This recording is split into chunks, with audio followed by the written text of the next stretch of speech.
Transcurría el año 1845, cuando las costas venezolanas reciben la llegada migratoria de un joven. Su nombre era Gottfried August Knox, un joven que con 32 años se graduaba ese mismo año de la carrera de medicina en el actual territorio alemán, pero que para ese entonces tenía el nombre de Reino de Westfalia, ya que ese territorio se encontraba bajo el poder de los franceses. Knox había migrado con destino a Venezuela y se residenció específicamente en La Guaira, ciudad ubicada a 30 kilómetros de la capital venezolana y muy conocida por sus playas y puertos, que eran el lugar perfecto donde desembarcaban los navíos llenos de cientos de migrantes de Europa y otras partes del mundo con problemas bélicos. Su intención principal era atender a la población de migrantes alemanes establecida en ese entonces en el litoral, y en el mismo año de su llegada recibe la reválida de su título por parte de la mayor casa de estudios superior venezolana, siendo esta la Universidad Central de Venezuela, dándole legalmente el permiso a Knox para ejercer su profesión. Knox era un hombre seductor que encantaba a las mujeres, ayudado grandemente por sus facciones alemanas que eran reforzadas por su gran educación y cultura que demostraba al platicar, pero a su entorno giraba ese aire de hermetismo digno de una persona que ocultaba algo. Además de la medicina, era apasionado por la naturaleza y el vivir en La Guaira le permitía fácil acceso a una montaña que rodea la ciudad de Caracas, conocida como Parque Nacional El Ávila o Guaraíra Repano, nombre original con la que fue bautizada por los indios caribes.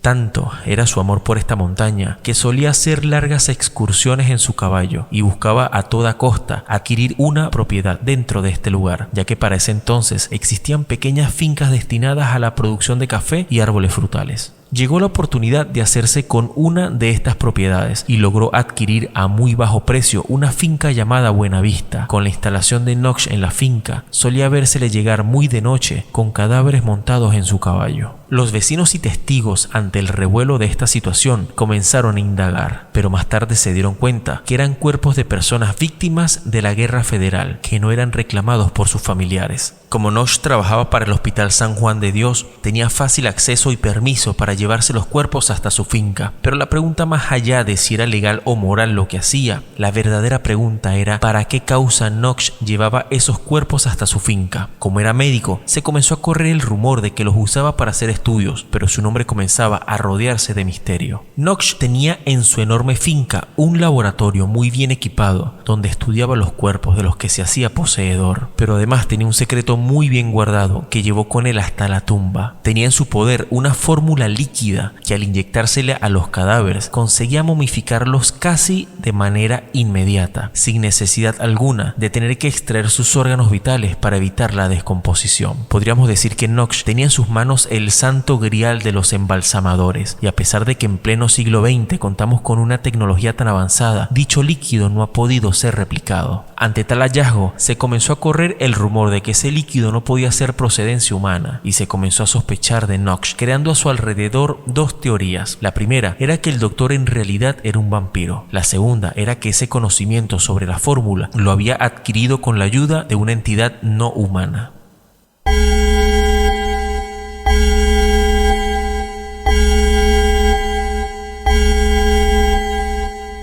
En la finca de Buenavista se podían apreciar los trabajos realizados por el doctor. En la entrada de la biblioteca se apreciaba un cuerpo con aspecto de persona viva, pero que en realidad era una momia. Se trataba de un militar llamado José Pérez, caído en batalla y que terminó en manos de Knox, quien luego de momificarlo, lo vistió con ropas militares y un fusil y lo puso de pie junto a la entrada de su ya mencionado salón de lectura. También se probó la fórmula con dos perros de su finca. Se dice que estos aún estaban vivos cuando fueron inyectados con la fórmula, y obteniendo resultados exactamente igual que los ya comprobados en seres humanos, decidió poner ambos perros en la entrada del mausoleo familiar ubicado en la finca. Antes de morir, el Dr. Knox preparó 2 dosis de su fórmula momificadora. Una era para él, ya que se encontraba en un estado de salud bastante deteriorado, y la segunda dosis era para su esposa, ya que le hizo prometer que se momificaría junto a él para ser enterrado en el mausoleo de su enorme finca. Cuando finalmente muere, fue momificado tal cual como lo dictó en su última voluntad. Unos dicen que la dosis fue suministrada por su esposa. Otros dicen que ella no fue capaz de hacerlo y lo hizo una enfermera particular de la hacienda. Lo cierto es que su esposa, antes de morir, pidió no ser inyectada con la fórmula como lo deseaba su fallecido esposo, sino que fuese cremada y sus cenizas lanzadas al mar. Pero ante la negativa del cónsul alemán, ella decidió huir hasta Alemania para nunca más ser vista, y junto a ella se perdió también la tan ansiada fórmula momificadora del Dr. Knox. La finca aún se encuentra en pie, pero en un estado bastante deteriorado. Todos los cuerpos fueron profanados y gran parte de esta estructura fue vandalizada. Y aunque pasaron más de 100 años de la visita terrenal de este misterioso hombre por tierras venezolanas, aún su historia sigue recorriendo el boca a boca del mundo entero.